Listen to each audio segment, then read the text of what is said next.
Olá, chegamos para mais um programa podcast Lição em Dose Dupla. Que bom que você vai nos acompanhando, ouvindo esse nosso programa, também acompanhando pelo YouTube e Facebook. Estamos numa nova temporada e semana passada estivemos ao vivo. Foi muito bom ter você conosco, interagindo, acompanhando. Foi uma bênção, né? Comemorando um ano de Lição em Dose Dupla. E agora o tempo passa rápido, não só um ano, já estamos na lição de número 2. Está tudo preparado aqui, nosso estúdio. Vocês já perceberam na live, né? Semana passada, estamos aqui com um estúdio, alguns detalhes novos aí para você poder ouvir melhor, ter uma qualidade melhor do nosso programa. Você sempre bem-vindo. Lembrando que é muito importante você estar compartilhando esta live, fazendo comentários, você pode aí escrever, né? Marcar amigos para que mais pessoas possam conhecer o programa Lição em Dose Dupla, mas não só conhecer, desfrutar da bênção que é estudar a palavra de Deus. Aqui o nosso propósito é esse. A Escola Sabatina tem esse propósito, dar a palavra, nos relacionarmos mais uns com os outros. Por isso que é importante na sua igreja você ter a sua classe da lição da Escola Sabatina, a unidade de ação da Escola Sabatina, mas também a Escola Sabatina ela é missionária, ela é focada na missão, porque as pessoas precisam ouvir a palavra de Deus. Nos alimentamos da palavra para compartilhar a palavra. Então compartilhe, você pode compartilhar também aí nas suas redes sociais, tá ok? Muito bem, é claro, comigo aqui de volta, meu amigo, meu irmão, Wanderson Domingues, Xará, carinhosamente. Tudo bem, Xará? Tudo bem, graças a Deus, Xará. É um privilégio estarmos aqui em mais um trimestre, agora num ambiente todo novo aqui, né? Como já mencionamos semana passada, para nós começarmos aqui um estudo de Deuteronômio, da verdade presente, e recapitularmos a cada semana. Para mim é uma satisfação estar com vocês, legal, estar entre os grandes, né? Posso falar uma coisinha aqui? Pode, Xará. Quando Homero terminou, né, Ilíada e Odisseia, ele colocou nas bocas do rei Ulisses, não é? Ele disse assim: quando me perguntarem quem eu fui, diga apenas que eu lutei ao lado de gigantes, né? De Aquiles, de Heitor. Então, se lembrarem de mim ao lado do Robson, do Assunção, já tá bom. E aí, pastor Robson? Esse é o Robinho. Estou homérico hoje aqui, pastor Robson. Você começou bem hoje, viu? Robinho, já filou. Você Robinho, puxou mitologia. pronto, já. Hoje promete aqui o Lição em Não, Dose hoje Dupla. Já vamos citando longe. Homero, cara. Já foi longe, Não, né? Ele vai ficar sozinho aqui. Eu quero parafrasear, digno. viu? Eu quero parafrasear então Homero, né? Dizendo que você não precisa ser grande, basta andar no ombro de gigantes, né? É isso aí, rapaz. Que legal, mas olha, vocês são amigos queridos do coração. Talvez você não saiba, mas a gente aqui, quando vai conversando, vai cavando, vai tirando as coisas, a gente aprende muito um com o outro aqui, viu? Verdade. Não é só assim uma oportunidade para você, mas pra gente aqui. A gente tá aqui batendo papo, olha, eu gostei dessa ideia, é legal, interessante, vou trabalhar melhor. Então, cara, que bom tá aqui do seu lado, viu? Que bom estar aqui do seu lado, vocês são irmãos. Minha única tristeza na vida, sabe qual é? É que meu nome é Robson. Mas seu pai ainda foi sábio, ele salvou porque tem um som no final, né? Então nós poderemos fazer Bíblia, sons em dose tripla, né? A Bíblia diz que você receberá na eternidade um novo nome. Quem sabe? Quem sabe? Viu, Robinho? Mas tem um detalhe aí também. É aquilo que a gente tenta passar para você que acompanha. Como é gostoso em um grupo menor estudar a Bíblia. A gente dialogar, conversar. Porque não é apenas o aprendizado, mas a amizade. Exato. É bom demais. São coisas que vão sendo aqui. Fortalecidas, né? Relacionamento, conhecimento. Não só nós aqui, a nossa equipe, né? O pessoal não sabe, mas a gente tem uma equipe por trás que trabalha. Tinha que mostrar essa galera uma hora, Tem que né? mostrar, nós vamos mostrar para vocês aí. Nem essa que seja galera. uma foto desse povo aí. Exatamente. A gente vai tirar uma foto aí, mostrar para vocês. A nossa equipe é uma equipe formidável, uma equipe que trabalha, uma equipe engajada. Se não fosse a equipe, não teria esse programa. Então, a gente aqui, a gente dá risada, nós conversamos, então nós temos esse momento de relacionamento. Agora, eu tenho uma notícia hoje, Xará, uma notícia que vai fazer o pessoal aí lágrimas, haverá lágrimas. Não vai haver ranger de dentes, mas haverá lágrimas, Xará, porque Sorriso. Hoje é o último programa do pastor Robson conosco. Rapaz. Porque nós agora contratamos uma outra pessoa que vai gravar com a gente a lição, ele insistiu, Xará. né? Porque nós tínhamos o pastor Robson, galera, que o final era som. mas nós precisávamos de um van no início, né? Exato. Então nós tivemos que trocar, né? Como não é Van Robson, tivemos que trocar. Quem que vai estar com a gente? Nós vamos colocar na tela para você. Ele insistiu poder muito, ver. viu, Pastor Robson? É o nosso mas novo eu acho prudente. Eu acho então, peraí, não prudente coloca mudar. ainda não. Vamos lá. Tudo certo aí, Albinho? Manda bala. Vamos lá. Então, olha o nosso convidado agora, permanente no Lição em Dose Dupla. Vamos ver na tela. Põe na tela Olha aqui, aí. ó, bem aqui atrás de mim, ó. Aqui, ó, olha lá, pessoal. Olha aí, Olha aí, rapaz. nova contratação do Lição em Dose Dupla. Olha aí. Conhecido aí, como é que ele fala, Xará? Professor. Fechou. Mas ele como é não que ele fica fala? velho, né? Como é que ele falou Lição em Dose Dupla, hein? Quando ele veio Assim, falar com a gente, Xará? Vocês são os professores em dose dupla. Aí ele insistiu Gostei muito. do esquema lá Ele de reconheceu vocês. a gente, insistiu pra tirar uma foto. Falei, rapaz, não tô afim. Foi difícil, né? Aí ele falou, ó, eu não termino com som, mas começa com van. Com van, Aí eu então falei, tá tudo o certo. Robson tá despedido. Ó, cuidado, hein, que ele vai levar vocês pra Série B, viu? Ih, rapaz, isso aí. Lição em Dose Dupla na Série B. Desculpa aí. Lição em Dose Dupla na Série B, o Xará. É. Muito bem, amigos. Olha, esse bate-papo tá muito gostoso. Nós vamos agora, vamos falar sério, né? Vamos falar agora de primeira divisão, vamos falar agora sério de Bíblia, né? Foi apenas ali um encontro, né, Xará? Foi um encontro aí pelas curvas da vida, como dizia um amigo meu. Nós nos encontramos mas o Robinho fica, viu, pessoal? O Robinho tá aqui atendendo as hashtags aí. Exatamente, atendendo toda uma campanha nas redes sociais, milhões de pessoas pedindo ali, fica, Pastor Robson. Então, a gente não ia ser doido de despedir o Robinho e ele criar o Lição em Dose Única e aí migrar todo o público pra lá, né? Vamos mantê-lo aqui, né? Não tem como, mas legal. Então nós vamos a mais um tema, né? Essa lição de Deuteronômio, a verdade presente em Deuteronômio. Que livro fantástico, livro extraordinário. Nós já entendemos na semana passada que esse livro, nada mais, nada menos, amigos, que revela o amor de Deus. Exatamente. A centralidade de Cristo. Não é simplesmente um livro de história, mas é o livro que fala de Deus, fala de Cristo, do seu amor. Nós vamos continuar então aprendendo hoje. E Xará vai orar por todos nós agora. Vamos orar então, amigos. Querido Deus e Pai, obrigado por mais esta lição que já estamos tendo há mais de uma semana, por estudarmos o livro de Deuteronômio, pelo guia de estudos que nos conduz, e agora ao abrirmos Tua Palavra, a lição da Escola Sabatina também, que o Senhor seja o nosso professor, como temos pedido sempre, que ilumine a mente nossa, dos ouvintes, daqueles que nos assistem. Oramos por Jesus. Amém. Amém. Muito bem, a lição número 2 dessa semana, nós estamos falando sobre a história de um dos personagens mais impressionantes, admirados, inclusive aparece na galeria dos heróis, no livro de Hebreus, no capítulo 11. Nós vamos então falar um pouco de Moisés. Que personagem fantástico, Robson, foi este homem aqui.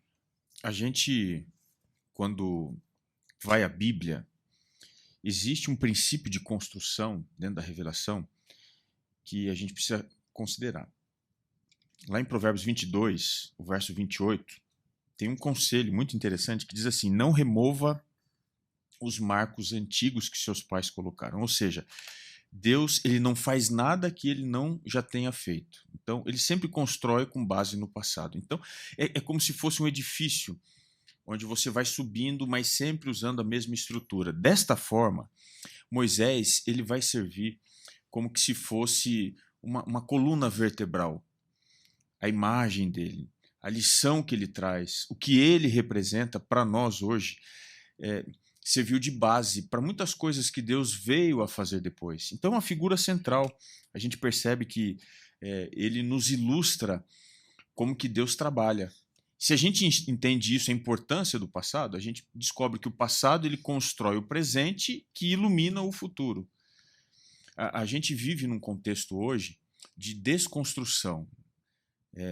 História, né? Da história, de tudo, né? Não há ligação, não há... Ou desconstruir a história ou reescrever uma história. Ou nessa busca por querer atualizar, né? E não contextualizar, uma grande diferença entre uma coisa e outra. Então, a gente precisa lembrar que o passado, no caso, a imagem de Moisés, ela é essencial para todo o contexto bíblico. E a gente vai comentar bastante sobre isso, né, no dia de hoje, da lição Exato. que nós estudamos. E falando sobre história, é um dos textos mais lindos escritos pela autora Ellen White no livro Eventos Finais, página 72, ela diz assim: ao recapitular a nossa história, ela não está falando em reescrever a história, em apagar a história, mas ao recapitular nossa história, revendo cada passo de nosso progresso até o momento atual, encho-me de admiração por Cristo e de confiança nele como líder.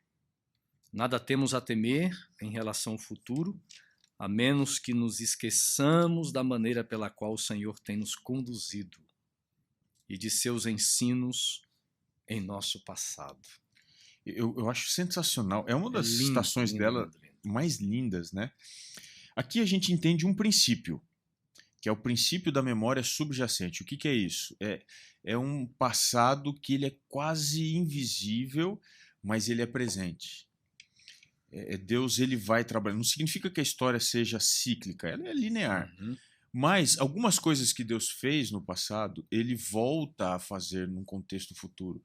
E é por isso que, quando a gente vai à Bíblia, Hebreus é uma homilia, um sermão que se vale muito também do Antigo Testamento, usa muito a imagem de Moisés. Paulo usa muito, né? Paulo usa muito a imagem de Moisés. Por quê?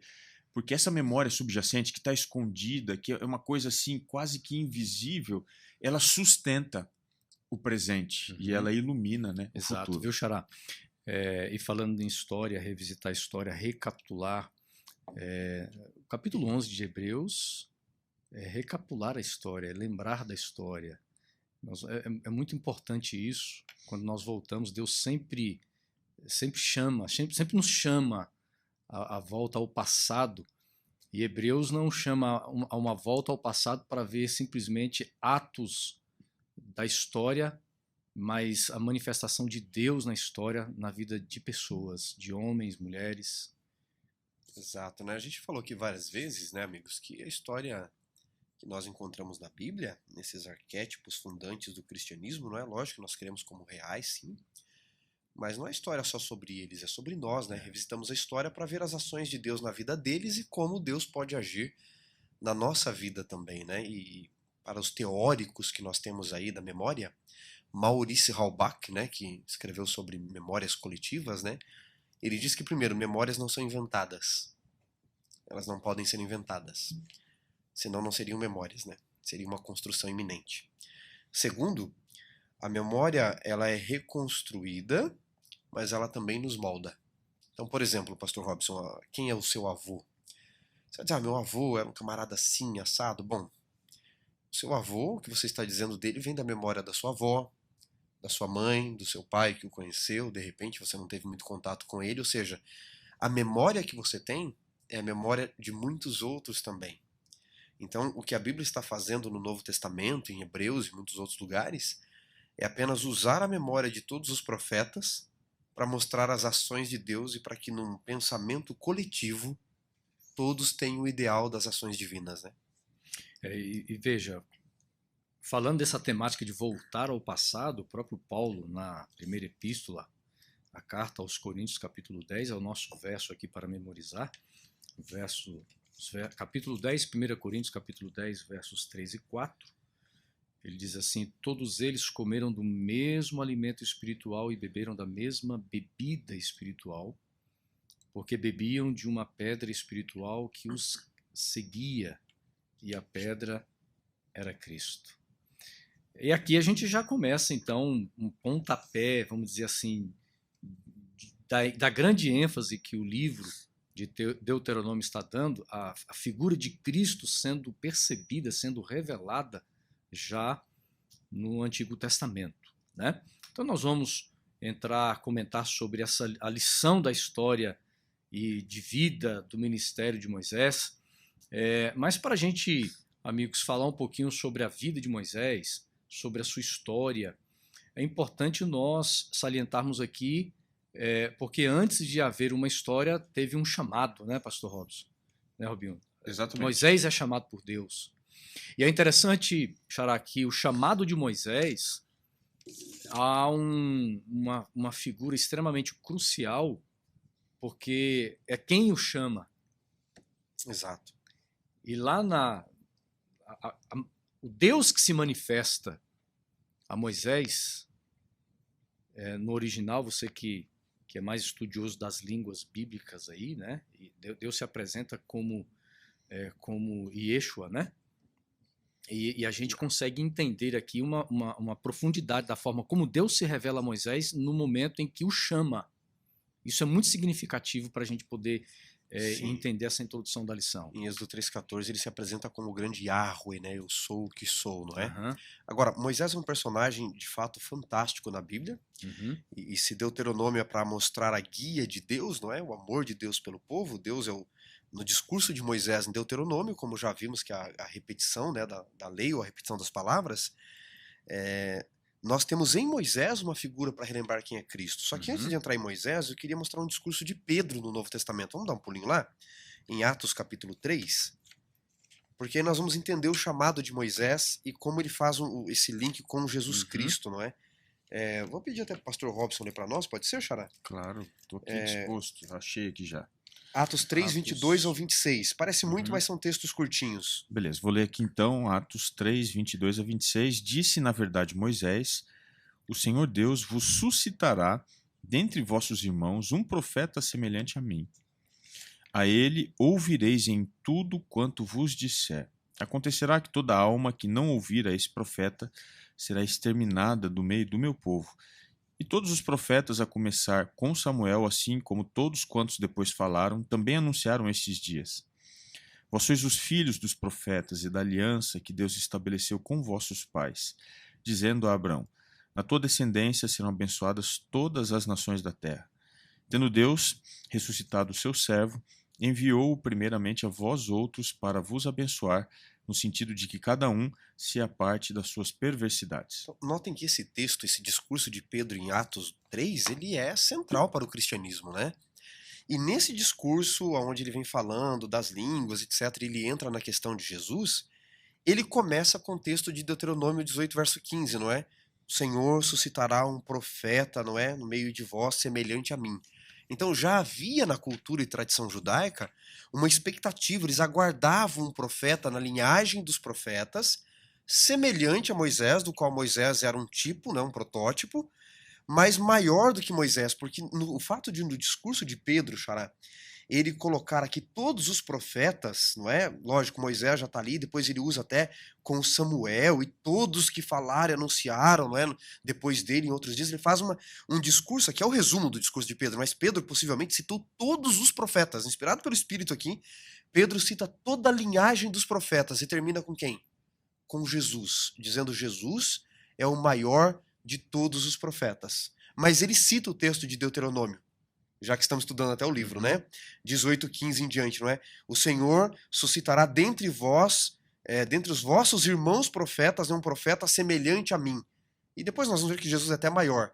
E aí eu queria rapidamente mostrar aqui para vocês, eu vou citar apenas os textos, onde o ministério de Moisés é o padrão para o ministério profético dos demais profetas, e aonde ele é o padrão para o ministério de Jesus, e Jesus depois a gente vai ver se torna maior, né? Eu vou apenas citar o texto aqui, tá bom? Notem, no chamado e discurso de Moisés, né? Deus chama, como você mostrou, o grande Yahweh. Êxodo capítulo 3, verso 10. É ele que envia. Então ele diz: vem Moisés, eu te enviarei. Tudo isso em Êxodo 3, verso 10. Depois ele promete estar com ele: eu serei contigo. Vem, eu te enviarei, eu serei contigo. Aí ele ensina as coisas, as palavras que Moisés deve falar. Êxodo 4, verso 12. Quem faz a boca do homem, o mudo, o surdo? Ele diz: eu vou te dar palavras, eu te ensinarei o que deve falar a Faraó. Quando Moisés diz: não vão me ouvir, não é? Aí Moisés diz: mas como eles vão saber? Me dá um sinal. Ele dá sinais. Êxodo 4, versos 1 ao 9. E aí ele chama com objetivo. Êxodo 6, 6 ao 8. Qual é o objetivo do chamado? Libertar o povo. Então, todo o padrão do chamado de Moisés é o padrão do chamado dos profetas, porque profeta navia é aquele que anuncia, e é o mesmo padrão de Jesus. Se a gente for pegar em João, Jesus diz: foi o Pai que me enviou, em João 5 já. Ele vai dizer depois em João 8, em João 10, eu falo as palavras do Pai.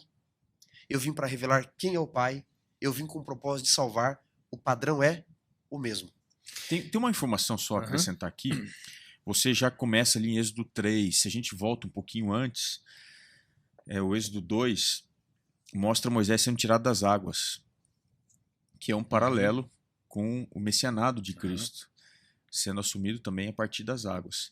E uma outra, uma ênfase de algo que você já colocou aqui, Xará, é o seguinte: quem envia Moisés é o Yahweh. Essa é uma forma escolhida por ele quando ele entra em aliança. Essa intimidade. Então, ele está indo em nome do grande eu sou, né? O Yahweh. Então, Moisés é aquele que vive a intimidade, um relacionamento profundo, uma aliança com esse Deus. E quando a gente vai para o Novo Testamento, Jesus é aquele semelhante a Moisés, que vai ter essa intimidade e que vai também falar em nome de Deus. E isso é lindo, né? Eu queria trazer um desdobramento maior até chegar nos nossos dias, quando nós falamos de chamado, vocação, envio. Aí você toca num ponto, Robinho, tão crucial, a forma como Deus se apresenta a Moisés, mas o chamado de Moisés está dentro, Xará, de um contexto, de um encontro pessoal de Moisés com Deus. E João vai colocar isso, né? Encontro pessoal. E aí aí a gente percebe essa experiência espiritual.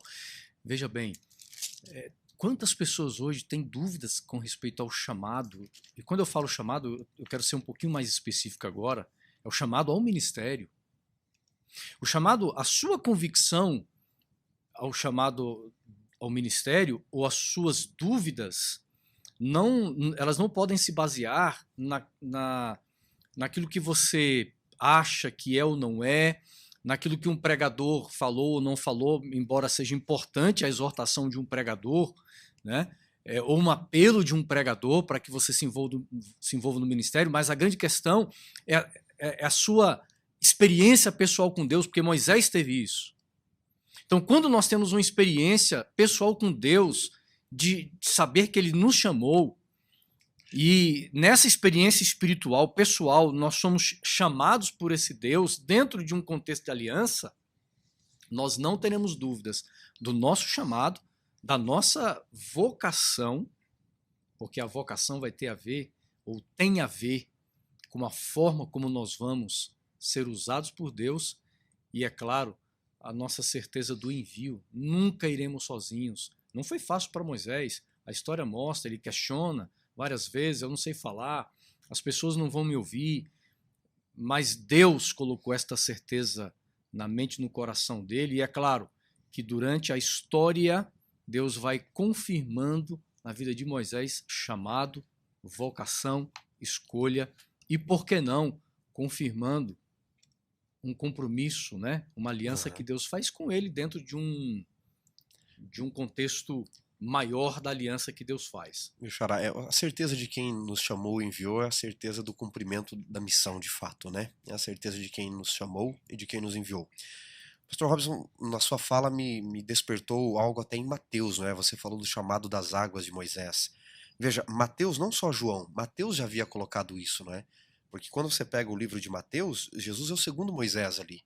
Então, ambos têm um nascimento miraculoso, ambos são perseguidos por um rei, ambos se escondem no Egito para fugir da morte, ambos saem das águas, ambos vão para o deserto, não é? Depois das águas vão para o deserto, Moisés 40 dias, 40 anos, Jesus 40 dias.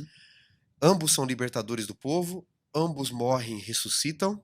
Moisés volta no Monte da Transfiguração e Jesus promete voltar. Então há todo um padrão, e aí a gente linka com a tua fala, não é? O que isso tem que ver com o nosso chamado? Se o padrão de Moisés é o padrão para os profetas e é o padrão inclusive para o ministério de Jesus, notem que Pedro coloca Jesus como a rocha, não é, no texto que nós lemos aqui de Coríntios, o verso para memorizar, mas a ligação que nós temos no Novo Testamento de profeta e água é muito forte. Jesus é a rocha que sempre vai jorrar a água, não é? E o chamado na Bíblia, o Espírito Santo é água, João 7, 37 e 39. A água da vida nunca foi Jesus, sempre foi o Espírito Santo. Então esse Espírito é o mesmo que conduziu os profetas, porque é o Espírito da profecia.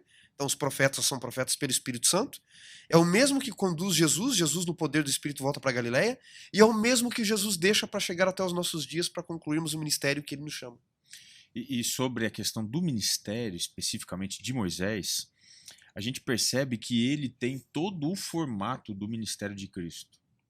É por isso que aqui na parte de sábado, no nosso guia, a gente tem aqui uma frase bastante interessante, né? Diz bem assim, que Deuteronômio, assim como toda a Bíblia, é sobre o Senhor Jesus. Por que o ministério de Moisés é sobre o Senhor Jesus? Deus é pedagógico, né?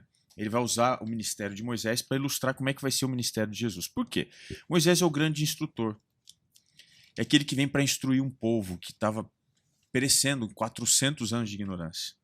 E aí você percebe que Deus o chama como líder. E assim ele passa a ter uma figura de revelador. Ele revela a vontade do Pai, ele revela a lei de Deus, ele revela os planos, ele revela o caminho, ele revela toda a vontade, o compromisso de Deus com o ser humano. Aí quando você vai para o Messias, ele é o segundo Moisés, porque ele vem para estender o ministério de Moisés.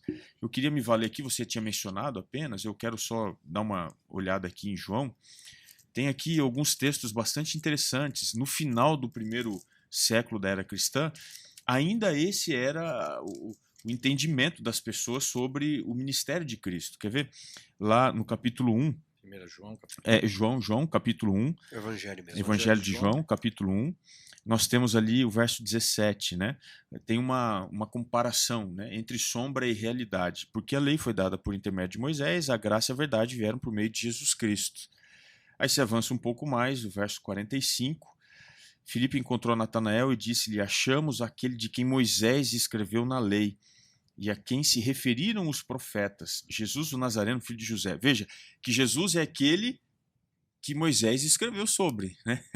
Então você percebe. E ainda, se avança um pouco mais, no capítulo 6, você tem aqui uma fala, capítulo 5, você tem uma fala no verso 45 e no verso 46, diz assim: não penseis que eu vos acusarei perante o Pai. Quem vos acusa é Moisés, em quem tendes firmado a vossa confiança. Observe que o sistema religioso dos dias de Cristo, ele tinha como seu grande baluarte Moisés. E era ele que sustentava toda a prática, né, toda a ortodoxia da religião dos dias de Cristo. E aí o verso 46, Jesus diz: porque se de fato cresceis em Moisés, também crereis em mim, porquanto ele escreveu a meu respeito. Então, observe que o ministério de Deuteronômio, desse grande líder, esse grande revelador, não era sobre Moisés. Era uma ilustração de um outro revelador que viria para cumprir esses paralelos todos que você acabou de colocar. Ele era apenas uma sombra, não é? E aí tem um outro detalhe no Evangelho de João, né? Vou ficar falando só de João aqui, né? Mas aqui ele está fazendo a ponte com o Deuteronômio. A palavra profeta, ou a expressão profeta, né, profetês, que vem do hebraico navi, ela é mencionada 5 vezes no Evangelho a Jesus, e em pontos cruciais. Rapidamente, capítulo 4, verso 19, na boca da Samaritana: Senhor, eu vejo que tu és um profeta. Depois no capítulo 6, logo depois da multiplicação de pães e peixes, verso 14: vendo, pois, os homens o sinal, Moisés era um profeta poderoso em sinais, né? Que Jesus fizera, disseram: este é verdadeiramente o profeta. Não era um. Agora não era mais um. O profeta que havia de vir ao mundo. Capítulo 7 agora, olha que interessante. Verso 40. Então, os que dentre o povo tinham ouvido essas palavras disseram: este verdadeiramente é o profeta que havia de vir ao mundo. E depois no 9, quando vão curar, não é? Jesus cura o cego, perguntam para ele: quem você acha que é ele? Ele é um profeta. E aí vão colocando essas palavras na boca de Jesus. Só que João vai fazendo essa ligação para dizer que Jesus não é apenas mais um profeta. Jesus é o profeta que havia de vir para ser o grande revelador de quem o Pai é. E se vocês me deixarem viajar aqui, é fabuloso como João vai apresentar esse revelador. Assim como Moisés revelou Deus em todos os seus atos, como nós vamos ver lá no Antigo Testamento, aí João já vai colocar que Jesus é muito maior do que a sombra daquilo que Moisés representava. Uma outra coisa interessante nesse paralelo entre Moisés e Cristo, nós vamos encontrar, por exemplo, no nosso guia na lição de terça-feira. A gente vai comentando aqui segunda e terça, né? Mas tanto Moisés como Cristo foram dois homens cujo ministério também caiu sobre eles a responsabilidade da formação de um povo. Lá no Antigo Testamento nós temos a expressão aí kahal, que tem um significado de uma congregação organizada, e Jesus ele estabelece, ele forma uma igreja. Então, os dois são instrumentos de Deus para a formação de um povo organizado para o cumprimento de uma missão maior. Nossa, eu tô ouvindo vocês aqui, eu não sei se os nossos amigos estão tendo a mesma sensação que eu. Isso aqui é fantástico, né, gente? É profunda a Bíblia, né? Não dá para você imaginar que foi uma construção Por acaso e humana. Não né? foi coincidência, foi providência. Não é possível. Nós estamos falando aqui de um transcurso de tempo aproximado de 1.600 anos, possivelmente. Nós estamos indo do primeiro escritor para o último livro escrito, e ainda o paralelo estabelecido é Moisés Jesus, para afirmar a importância que tem Deuteronômio.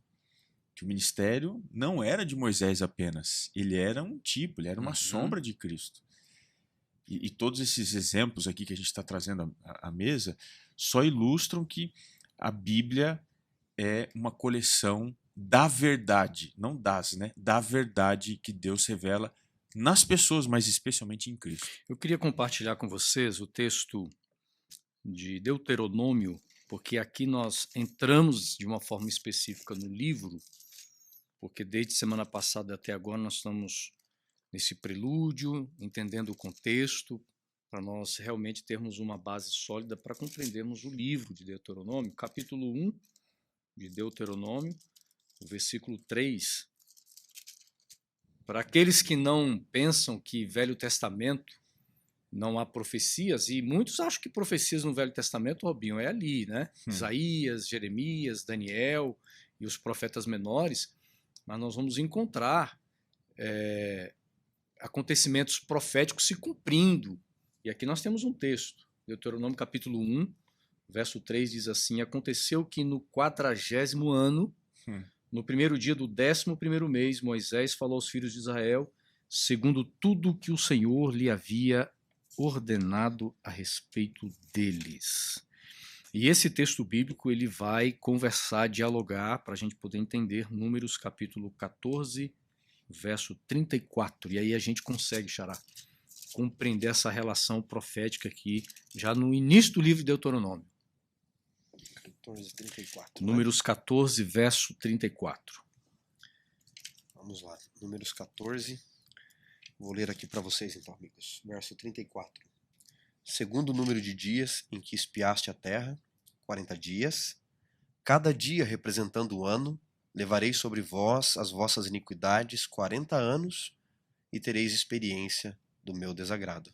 Ou seja, 40 anos se passam, se cumprem, daqui a pouco a gente pode até entrar um pouquinho mais em detalhes sobre a riqueza, Robinho, desse texto de Números 14, 34, com respeito a outras profecias, né? A gente daqui a pouco comenta sobre isso aqui, mas é exatamente o cumprimento agora em Deuteronômio capítulo 1, verso 3, o povo pronto para entrar na terra prometida depois de 40 anos. E aí tem muitas lições aqui, não é? Primeiro, que se o povo lá, 40 anos atrás, tivesse se arrependido, não precisariam ter ficado tanto tempo no deserto, como já vimos na outra lição. Mas olha que interessante, 40 anos depois, e Moisés vai fazer todo um discurso para relembrar, para mostrar a importância da memória, não é? Reconstruir a história. Inclusive depois, mesmo em Deuteronômio, ele vai dizer, olha, o Senhor te humilhou, te deixou ter fome e te sustentou com maná, para que você entenda que nem só de pão viverá o homem, mas de toda palavra que sai da boca de Deus. E Jesus vai repetir essas palavras no deserto da tentação. Moisés ele está aqui prestes a entrar, ele está contemplando do alto do monte, não é?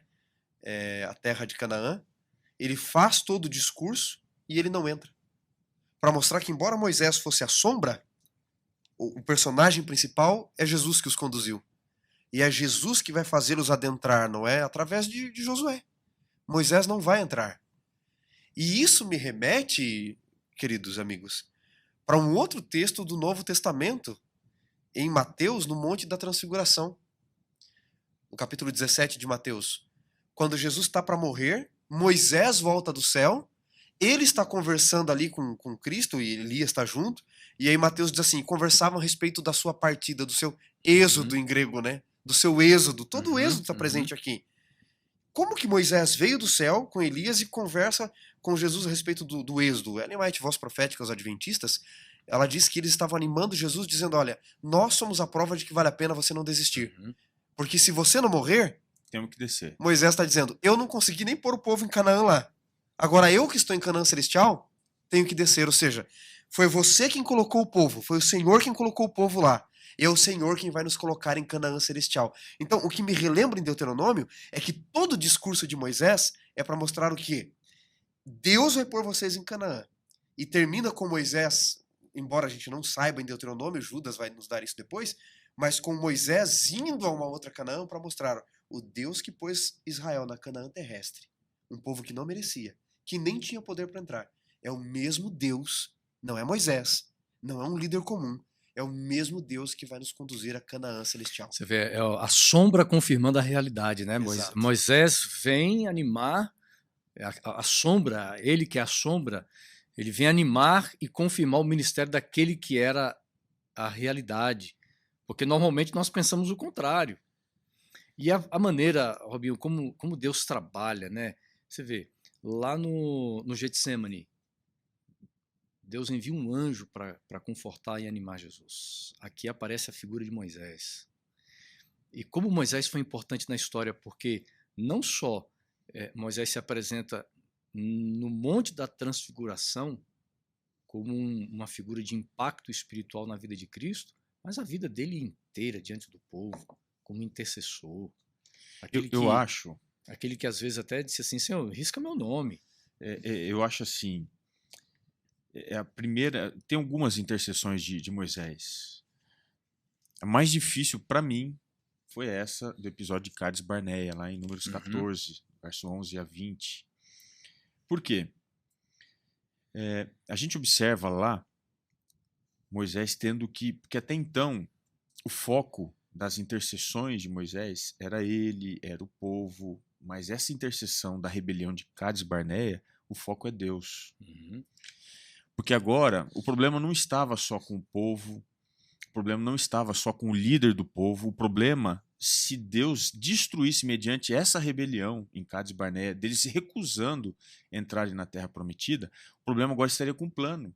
Tanto é que lá no verso, no capítulo 14, a gente vai encontrar no verso 16, ele dizendo o seguinte, Senhor, o que os povos vão dizer que o Senhor tirou esse povo do Egito e não deu conta de colocá-los dentro da Terra Prometida? Então, o que isso vai remeter na cabeça do povo? O pecado é maior do que a graça. Esse era o discurso. Distorção da verdade, né? Esse era o discurso de Moisés para Deus ali, no caso. Senhor, se isso acontecer, vai ficar provado para todo mundo que o Senhor não pode, que o pecado ele suplanta a graça. Então, para mim, essa foi a intercessão mais difícil que ele teve. E dentro do contexto dessa intercessão, a gente tem que salientar uma coisa muito interessante que você disse há pouco, que é o seguinte, essa baixa, né, que a gente tem ali em Cades Barneia, Deus ele precisou interromper o processo de entrada de uma geração inteira. Olha o que o pecado fez. O pecado tirou uma geração inteira de um povo do paraíso, da terra prometida. E quando a gente vai olhar lá, a gente percebe que Deus ele teve que ter paciência. A gente pensa assim, né? Ah, Deus, Moisés, ele intercede, Deus então ele não mata o povo. Ele matou o povo sim, só que ele não matou num dia, ele matou em 40 anos. Você já pensou que ficar rodando em círculos 40 anos sem sair do lugar foi o que aconteceu com o povo? Eles morreram em conta-gotas. E às vezes eu fico me perguntando se a nossa geração ela está disposta a entrar também na Terra Prometida. E uma geração, Pastor Robson, e a gente vê isso em muitos círculos religiosos hoje, que para alguns o pecado é maior do que a graça. Eu já tive que ficar num círculo religioso por aí, convencendo os irmãos de alguém que pecou, cometeu um erro lá há 20 e tantos anos, poderia sim ser restituído pela graça de Deus ali. Até o ponto de alguém me dizer assim, não, Deus que o leve para o céu então, sem passar pelo batismo. Eu disse, então, irmão, a nossa justiça excede a de Deus? Então parece-me que em alguns círculos o pecado é maior do que a graça. E Moisés está dizendo aqui, né? Uhum. A graça é maior do que o pecado. E aí eu queria fazer aqui uma aparente heresia em cima do que você falou. Gente, eu pareço herege, mas não sou, tá bom? Só aparece. Só pareço. Ou como disse C.S. Lewis, né? Sou um herege convertido que vive às margens do cristianismo, né? Pastor Robson falou lembrou Moisés se colocando, né? E você lembrou também, Xará, intercedendo pelo povo. Risca o meu nome do livro da vida. Jesus fez isso. Aquele que é o novo Moisés, maior do que Moisés. Porque se o salário do pecado é a morte, Romanos 6,23, ele morreu morte eterna, então ele foi riscado. Aquilo que Deus deveria fazer com o pecador, Deus fez com ele, derramou a ira sobre ele. Ele morreu morte eterna. Ele era o único que poderia fazer isso porque tinha vida eterna, não é? E aí você falou que o povo morreu, né? Romanos 6,23 diz assim, o salário do pecado é a morte. E se eu for herege demais aqui, me corrijam, não é? Se eu for só um pouquinho, tenho misericórdia. Mas eu penso assim em cima de Romanos 6,23, linkando com esse episódio de Cades Barneia. Quando nós pecamos, merecemos a morte. Como que nós vamos para o céu se nós pecamos, merecemos a morte? Deus não pode desculpar o pecado. Em 1 Coríntios 15:50, Paulo diz assim, a carne não pode herdar o reino de Deus, só a natureza espiritual. Então, quando eu aceito Cristo, eu recebo a natureza espiritual, fico com a carnal e a espiritual, né? Romanos 7 lá, né? O homem da carne, o homem do pecado e o homem do espírito. Quando Jesus vier, 1 Coríntios 15, ele vai dizer na sequência aqui, 51 em diante, o mortal se revestirá de imortalidade, o corruptível de incorruptibilidade. Então, a natureza carnal vai morrer eternamente, vai se cumprir a morte do deserto.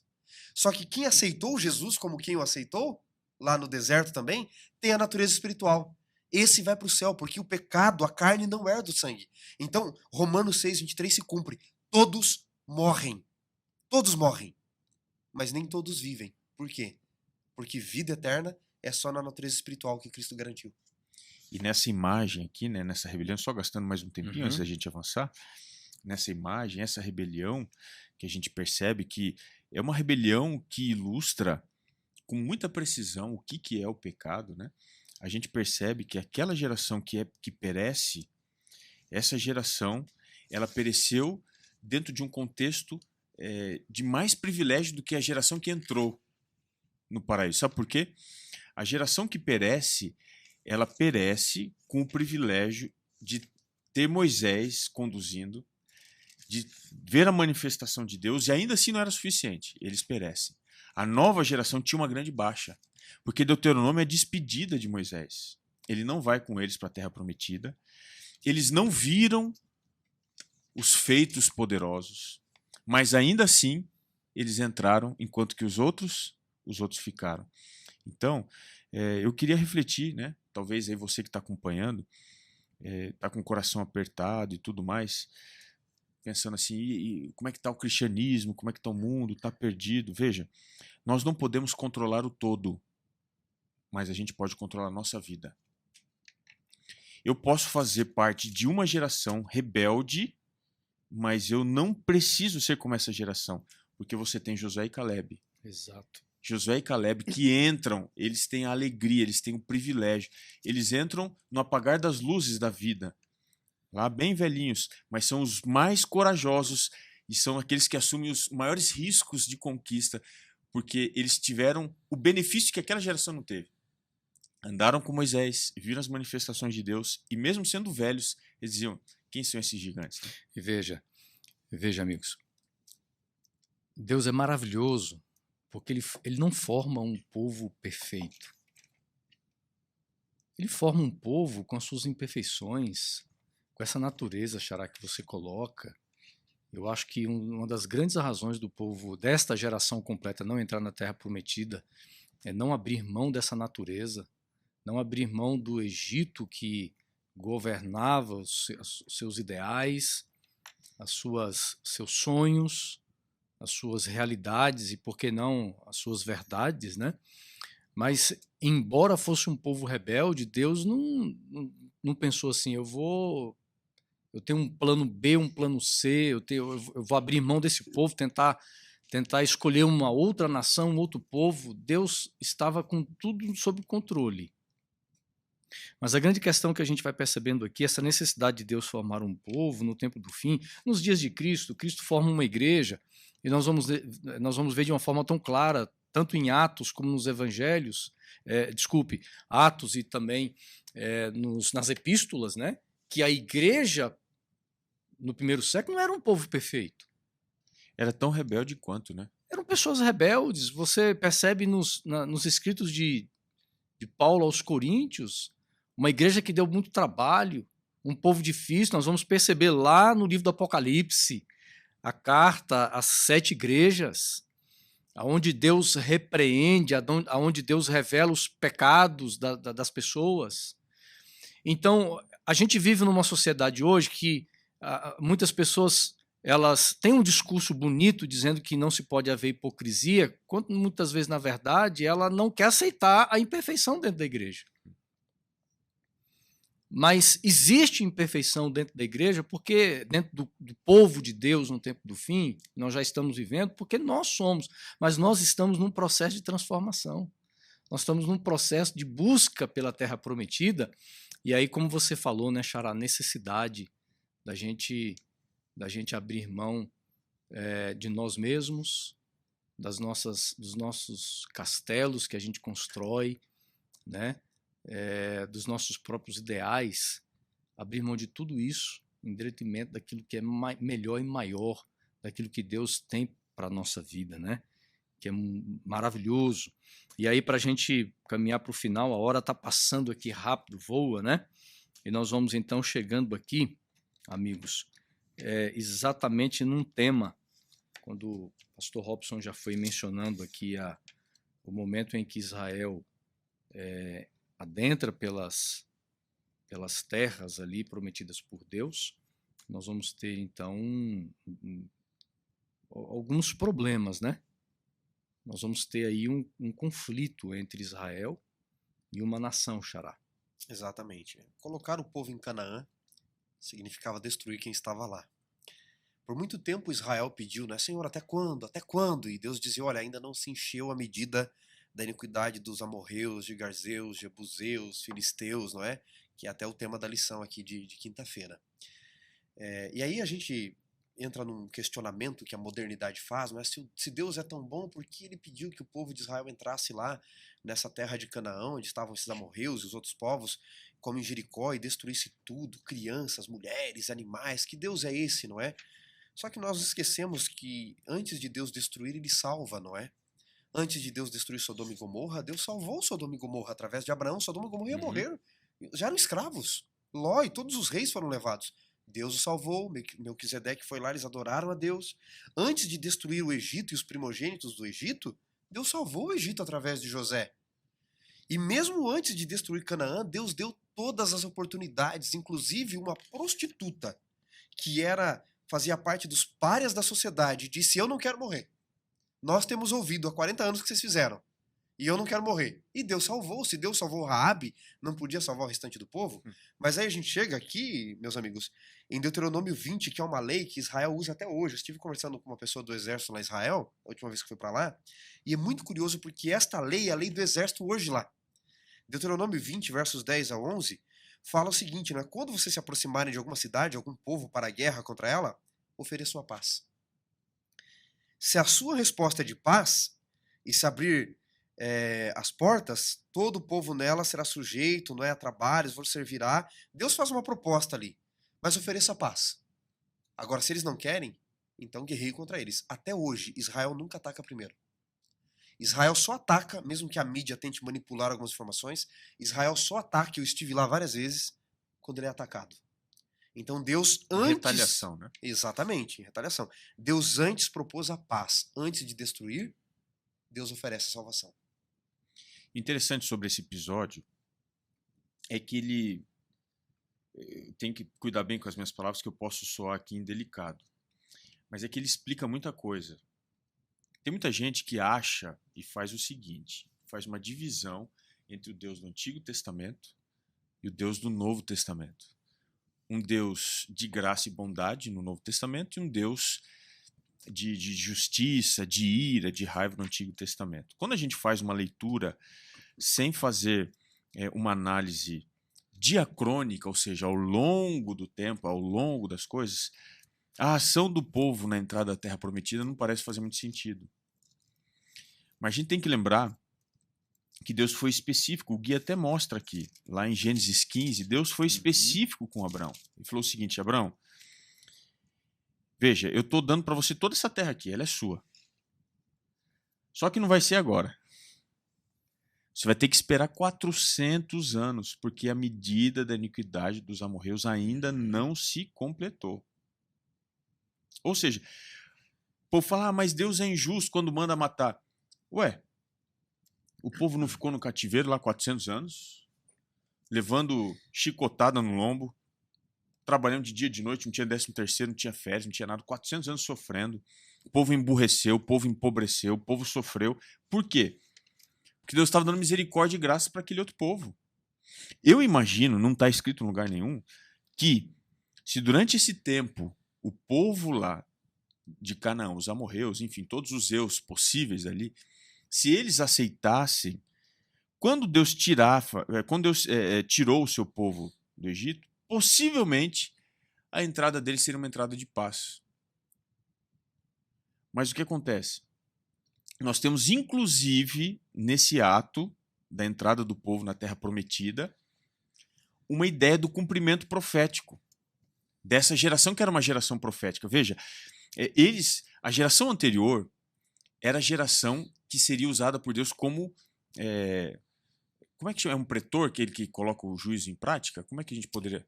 Um pretor, né? Então aquela geração seria uma geração pretora, ou seja, eles iam executar o juízo de Deus.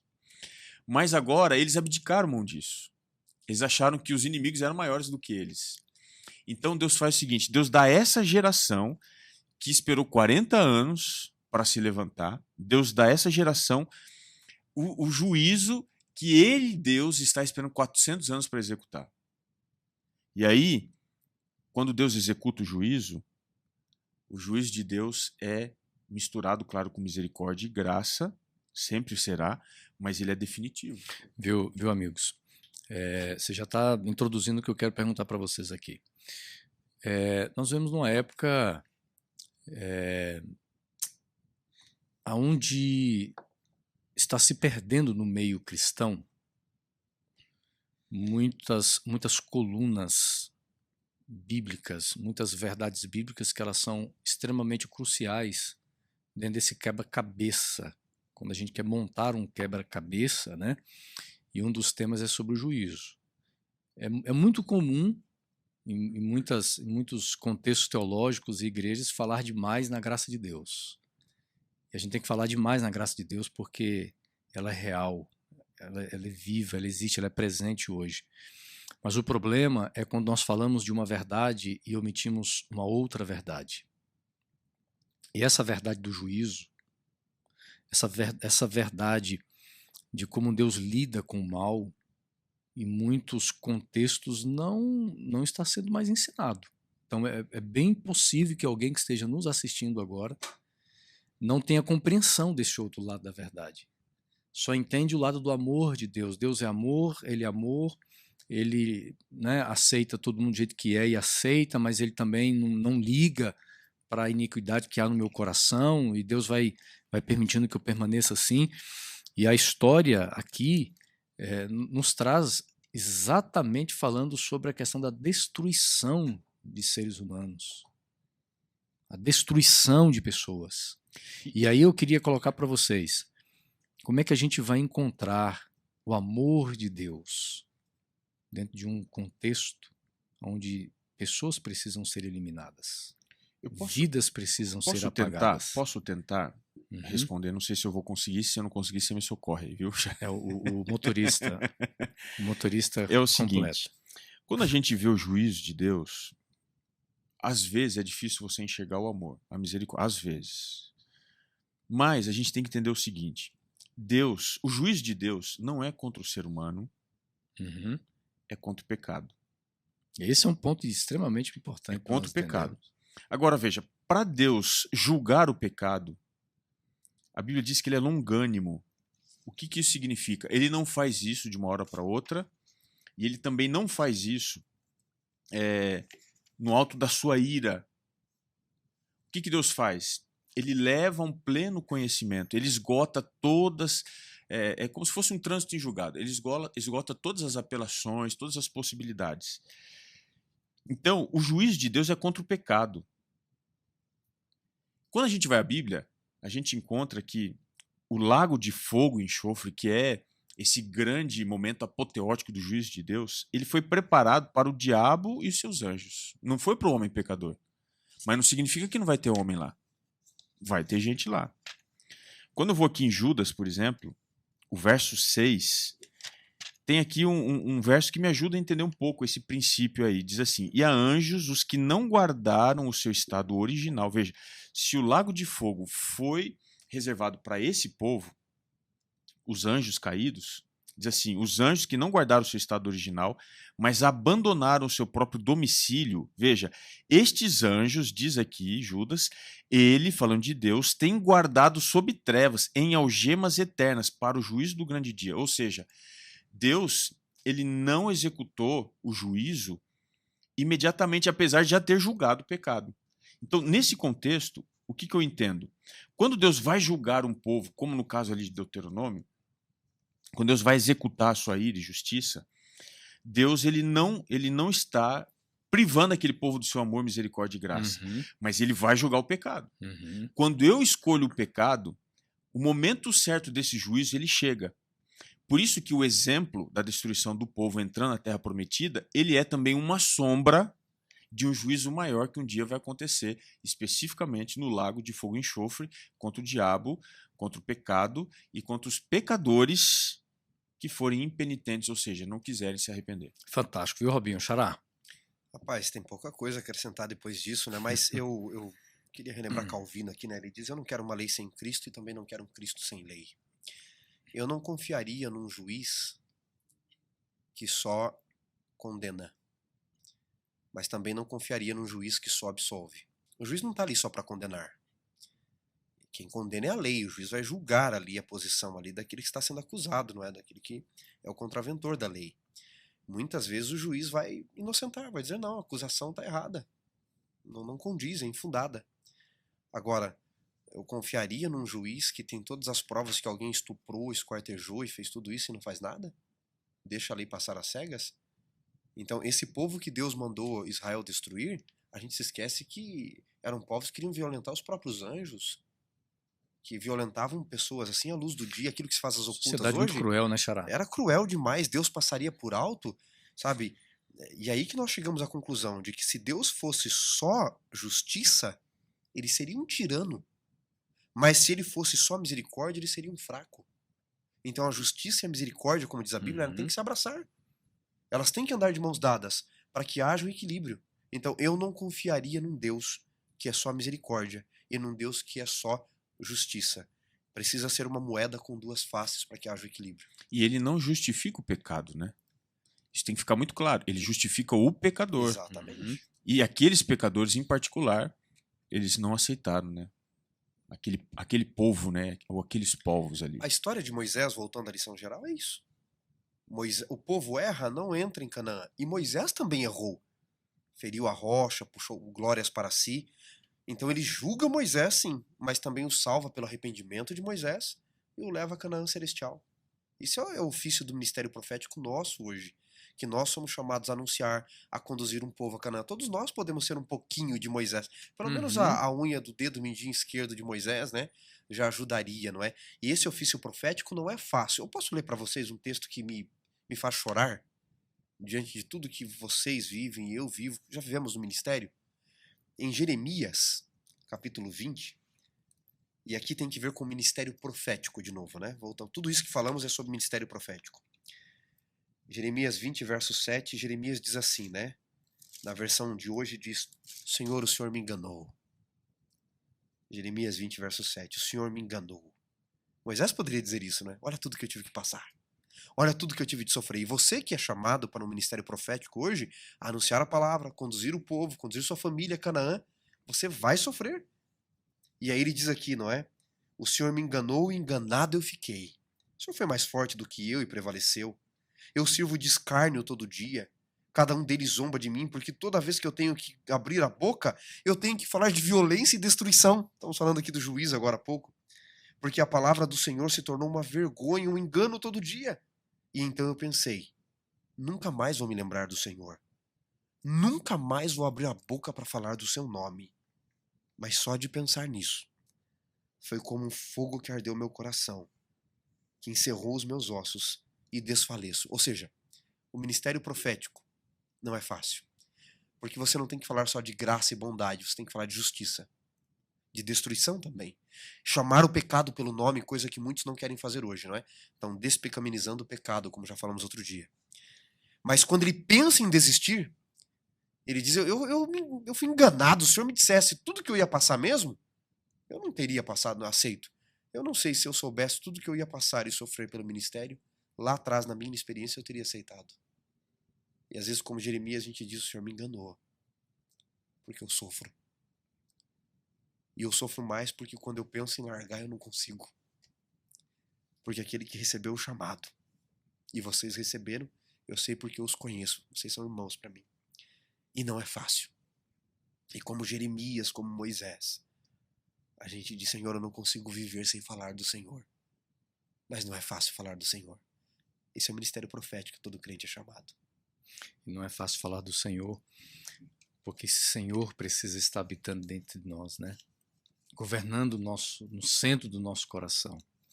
E como é bom a gente chegar no final de uma lição, Robinho, Xará, de uma forma assim tão bonita, tão aplicável para a nossa vida, porque esse é o objetivo da lição da Escola Sabatina, não é apenas trazer o conhecimento, mas é aplicar e saber que em tempos de êxodo, como nós estamos vivendo, em tempos de desertos, como nós estamos vivendo, nós precisamos decidir como viver no deserto.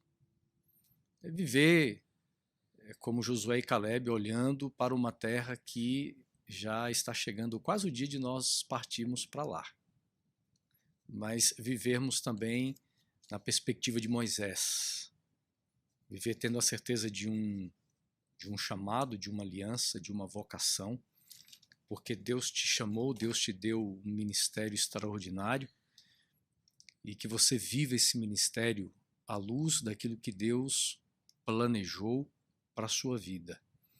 É um tempo, amigos, que Deus quer nos reposicionar no verdadeiro lugar que cada um de nós precisamos estar. Tem gente que gostaria de cumprir a missão em lugares que Deus nunca quis que você estivesse lá. Ou em ministérios que você sonha e de repente Deus nunca quis que você estivesse lá. Mas Deus confia nele, deixa Deus te posicionar no seu ministério, na sua vocação, naquilo que ele te deu. E você vai ser uma grande bênção, viva, né?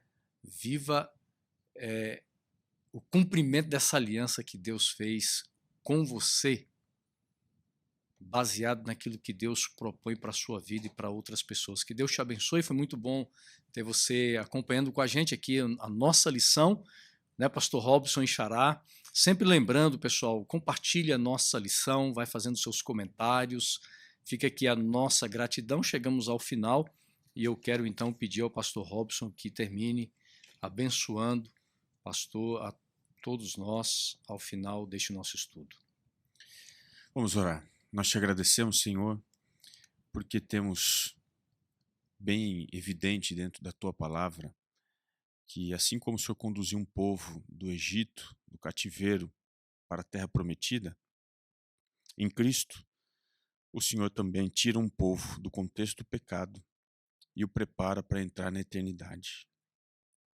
Se lá no passado Moisés, o profeta, conseguiu levar o povo para bem pertinho e depois o Senhor o conduziu para dentro da terra prometida, nós cremos que Cristo está muito próximo a cumprir esta grande realidade, nos levar para o paraíso que o Senhor preparou para nós.